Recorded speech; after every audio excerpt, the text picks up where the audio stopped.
So good afternoon, Country Changers. Really excited for this webinar this month.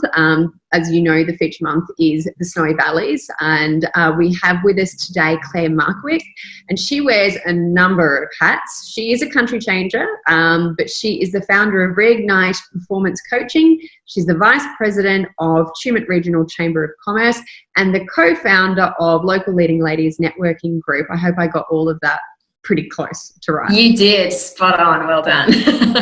Thank you for joining us. I'm wearing so many hats. I can imagine you're very, very, very busy. But I think your story is really inspiring and really exciting because, as I mentioned in the lead up, you are a country changer. So I thought we'd jump straight into that because the majority of people who watch this are looking to make a country change themselves. So just tell me a little bit about your story. Where did you come from? Well, my original country change was literally a country change. I'm born and bred in the UK, and after university I did what most pommy students do, put on my backpack and came over here to Australia for a year travelling around. And it was in that time, like I spent a lot of time in rural and regional areas as opposed to the cities, unlike probably many other people who come travelling here. And it was in that time that I really started to foster my love of the rural and regional communities in this country. And when I went back to the UK, it was quite clear that sort of living in the sort of the busyness and the hustle and bustle of what seemed like such a tiny little country compared to what I had experienced here, like this was always going to be home. So fast forward a few years, and I found myself married with 2 young children, and we were living in Geraldton in Western Australia. And that was a fantastic lifestyle over there. You know, it's quite a small city, but right on the Indian Ocean, absolutely beautiful. But there was still something that sort of was pulling us. We wanted the tree change. And my husband was brought up in the Blue Mountains, and obviously me in the UK, we really missed the rivers and the greenery and the trees and the hillsides. You know, it almost sort of sounds so, we were totally spoilt to say that we were kind of over the openness and the white sand and the turquoise ocean. You know, we wanted some greenery and some lushness back. So that was kind of part of our desire for moving back to New South Wales, to this side of the country, to get some of that greenery and to give our kids some of the things, the experience of some of the things that we got to do growing up, that you just can't do. You couldn't do in a bigger place. So that was sort of part of our drive for wanting to come back over this side, and also being closer to family as well. It's so important. So besides that landscape aspect, and I guess the wanting to give your kids the similar upbringing to what you guys had, what else were you considering when you were looking at locations besides that sort of landscape aspect? So something that was really important to us, and I think probably I'd speak for quite a lot of your viewers, I would think as well, is that, you know, we watch a lot of these shows like, you know, River Cottage and Escape to the Country and things like that. And we're like, we want that, you know, we want that space around us. We want that kind of self-sufficient sort of lifestyle. We want to have the veggie garden. We want to have the chooks. We want to have that sense of community. You know, there be local markets and fates and festivals and things. You know, we want to make our own jams and pickles. You know, just that really sort of the simple life, I think, is how I can sort of encapsulate all of that. You know, we wanted to sort of feel like the hard work that we were doing for ourselves, rather than just the sort of hard work of literally surviving in the daily grind of city living. So that when we were looking for somewhere to move to, you know, our sort of primary drive was we wanted to be closer to my husband's side of the family. So mine's in the UK, so we were always going to be away from them. So we wanted to be closer to family, but we wanted to find our own space, our own area that we just felt really at home in, so that the sense of community and the things going on was a really important thing that we were looking for in an area. So tell me about the area that you decided on. You were in Tumut, in the Snowy Valleys. For a lot of people who watch and follow us on the Country Change social platforms, they generally haven't got an idea about the Riverina and just how diverse it is. So just explain the Snowy Valleys and Tumut in particular.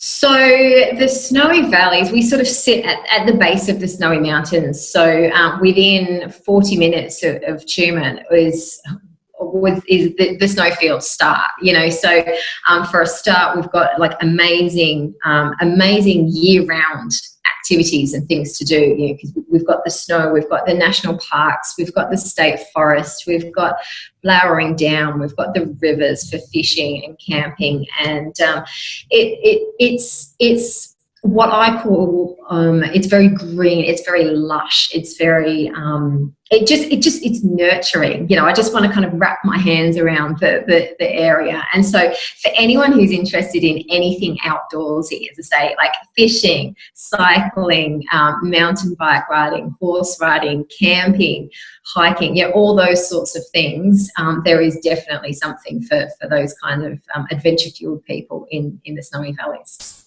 So from the perspective of people moving, one of the biggest concerns people have is straight away, okay, we might be moving to this pristine, beautiful area that might be cheaper to live in, but we still have to make coin and still have to pay off some kind of mortgage or have money to live.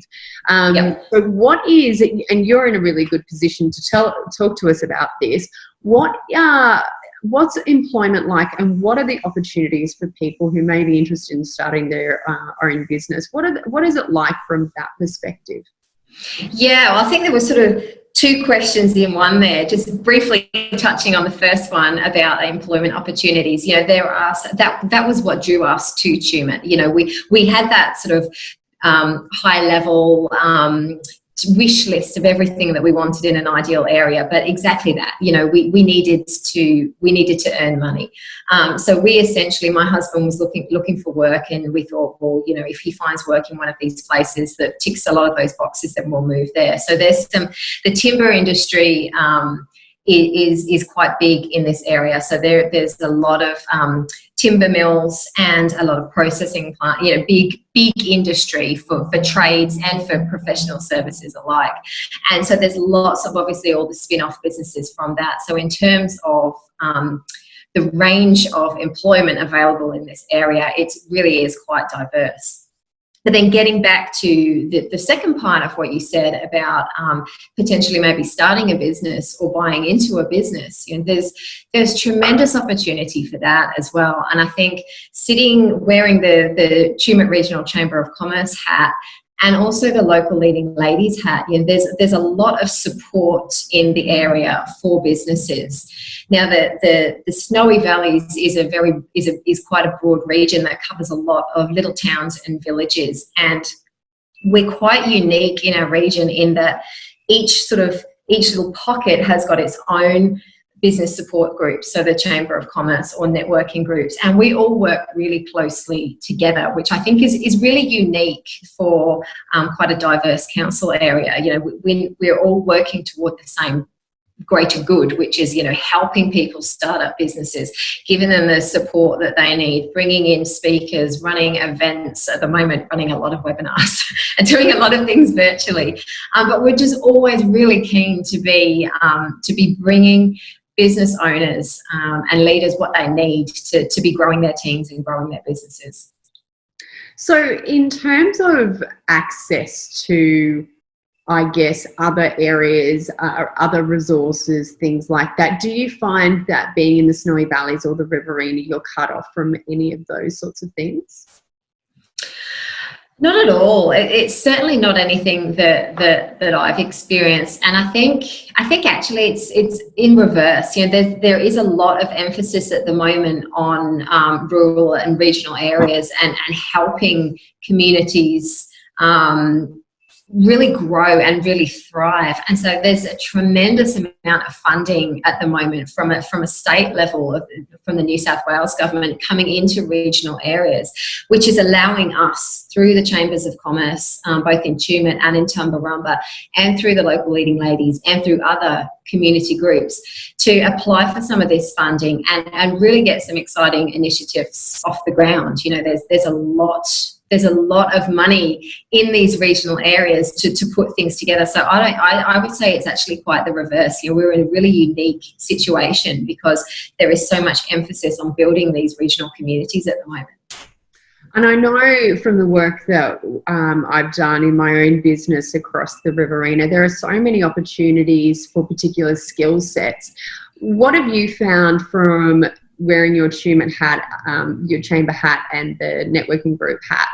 What do you think some of the opportunities are for a group or an individual or business that might be wanting to come in? Because the area is growing, the Riverina is growing, and they do have skills shortages. That's a tongue twister. What from talking with your cohorts, what are some of the areas of opportunity there?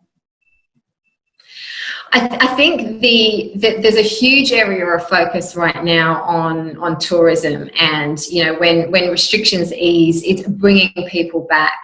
And so there is a lot of opportunity, and again a lot of funding and a lot of programs to sort of really help tourism-based businesses get people back.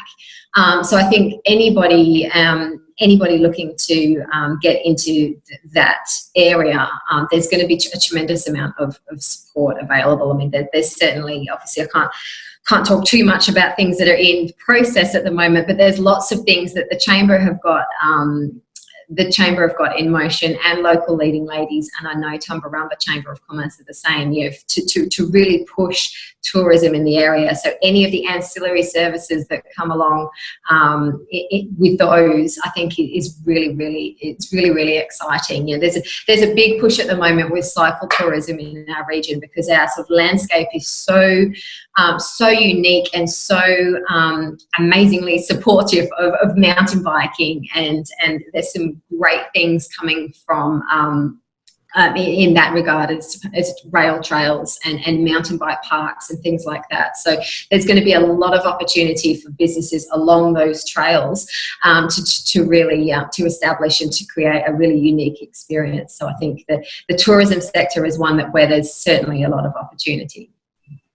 And from what I can tell, working with other businesses in that space, is it's a very community-oriented region where people really do collaborate, and it's not collaborate at that, oh yeah, everyone's collaborating level. Everyone is.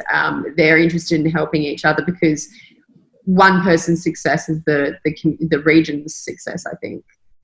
And I think you're absolutely spot on with what you say there, and this is something that is really key personally in our local leading ladies message, but certainly through the Chamber as well. You know, we're stronger together, and we are so much better all working together for a unified purpose and moving forward as a collective group than all these sort of individuals trying to do slightly different iterations of the same thing, and it just sort of dilutes the message. Mm-hmm. So particularly from a Chamber point of view, part of a Chamber of Commerce's role is to be the voice of community and be the voice of local businesses in bigger playing fields. So there's members of our executive and the Tumbarumba Chamber's executive that go to, or used to when we were allowed to go to Canberra and sit at big tables and talk about big things that really matter. And, you know, to have the opportunity to do that and be the voice of small businesses and to really develop our communities is a fantastic thing. And I know that both Natalie and Ken, the presidents of the Tumut and Tumbarumba Chambers of Commerce, are really dedicated to working collectively together instead of sort of pulling apart towards our own ends. We've got our own focuses, but to be collaboratively working together is going to get us far better opportunities. In terms of making that jump, you obviously made the jump from a country change perspective, but you also made the jump from employee as an accountant to starting your own business. That's something that a lot of country changers or potential country changers are interested in doing. I'm just wondering if you could provide a little bit of insight into that transition, because it can be a really scary thing for people to dream that big but then action. So can you just talk a bit around that? Yeah, absolutely. I mean, there's so much in that question, and it's something that I'm super passionate about and could talk about for hours, so you might have to rein me in. But the big thing that I think we've got a real opportunity for, and I saw it in one of your other webinars for one of your other regions, that somebody was a lawyer, and he said the same thing, in that actually the opportunity of starting your own business in a regional area, like there is so much more potential there potentially than in a city, because, you know, like I am the only, as far as I'm aware, performance and leadership coach in our region, you know, whereas if I was in Sydney or Melbourne, I'd be competing with hundreds of other leadership coaches and consultants. And so the same with the legal profession, the accounting profession, trades, you know, the competition isn't there so much. But as I say, what you've got is these groups, these networking groups, these support groups, these business groups that are there to help. So there's mentors on hand that can help and give advice on literally, you know, the logistics of what you need to do to start a business. And then there's the opportunity to just be bouncing with people all the time, to realize, you know, it's all these challenges that I'm feeling, all these fears, everyone else feels them too, even though they look like they're established and have got all their shit together. You know, everyone's going through the same thing. So I think having that group of support is really important. So that's definitely something that we're really proud of nurturing in this region. Yeah, great.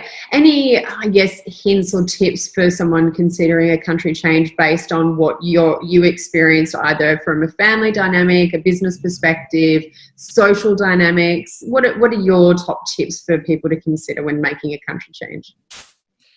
I think the key thing in terms of this is relevant to a country change, this is relevant to a career change, this is relevant to a life change, anything. It's really understanding why we want to do it, and what's the purpose of it, and what are we trying to achieve. So like we as a family, we had a tick list, you know, we had a wish list of ideal things that we wanted and why we wanted them.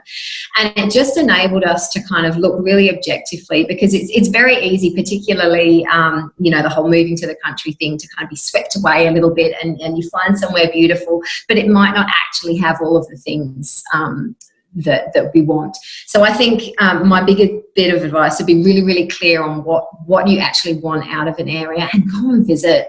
You know, the restrictions are starting to ease. You know, we're starting to be able to be out more, and that's only going to change over the next few weeks. So certainly anybody sort of looking at this area, I'd encourage anyone to come and visit, because as I say, our winter activities are just as relevant as our summer ones. But go and visit the area and talk to locals, talk to people. I'm always happy to talk to people and share my experiences of the area and answer questions. Like I've got a couple of people at the moment who are quizzing me on the area. So I think talking to locals and being really clear on what you want would be my sort of top 2 tips for moving to a regional area. Yeah, awesome. And in terms of if people do want to, obviously with country change, people get in contact with us and we can put them, if they're interested in particular areas of the region of the Riverina, we can point them in the right direction of who to speak with and help facilitate some of those connections and logistical elements. But if they want to contact you directly, either with the hat of the Tumut Chamber, the local leading ladies, or Reignite Performance Coaching, that's obviously a lot of information. Yeah. So we'll put those links in the post. Absolutely. So you're happy for people to reach out to you and just sort of ask any questions that they may have? Yeah, look, I'm more than happy to. And as I say, I do wear a lot of hats, so it can come from a lot of different perspectives. So families looking to move to an area, by all means. Women who, because I know that, you know, this was me. You know, we moved to this area because my husband got a job at one of the big employers in town, and so, you know, I wanted to know, well, what can I do? What can I get involved in other than school? And the things that go with running around after young kids. You know, I wanted to know what there was for me to do, for how I could get to meet people. And so certainly that the local leading ladies is a fabulous avenue for that. It's, you know, set up for women to support women, to encourage growth of the local area. And we grow the local area by growing the people within it. So that's the focus of the local leading ladies. And certainly, absolutely, for the chamber, anybody looking to set up and establish a business or sort of come into an existing business, then or curious to hear about some of the big projects that we've got going on, some of the big infrastructure projects we're behind, absolutely, we can keep people in the loop with things going on too. Yeah, so many awesome things going up in the region. So thank you so much for your time. And like I said, we'll put those links up on the post so people can visit the website. But anything else that you wanted to say around, the Snowy Valleys or anything? But now's your opportunity. It's such a big question, isn't it? It's sort of hard to know where to focus. I think, as a region, the sort of the closing kind of comments on the region. As a region, it is a region that has gone through a lot over the last few months, and without focusing too much on the loss and the restrictions and everything like that, what it's shown me is the amazing resilience that this community has. We've seen so many businesses pivot and shift slightly what they're doing so that they're able to keep operating, able to keep people employed, and able to keep serving the local community. And I think that's testament to the support that's available and the networks that people are able to form and forge, that they're able to kind of thrive through this time. So I think that the sense of community is certainly something that sticks out to me in this region. So I'd encourage anyone to come along and experience it for themselves. Yeah, absolutely. And having worked in that region and knowing a number of operators up there, I can truly personally testify to the fact that there are some beautiful people up there doing really awesome things for the region and not just the Snowy Valleys community. So thank you so much for your time.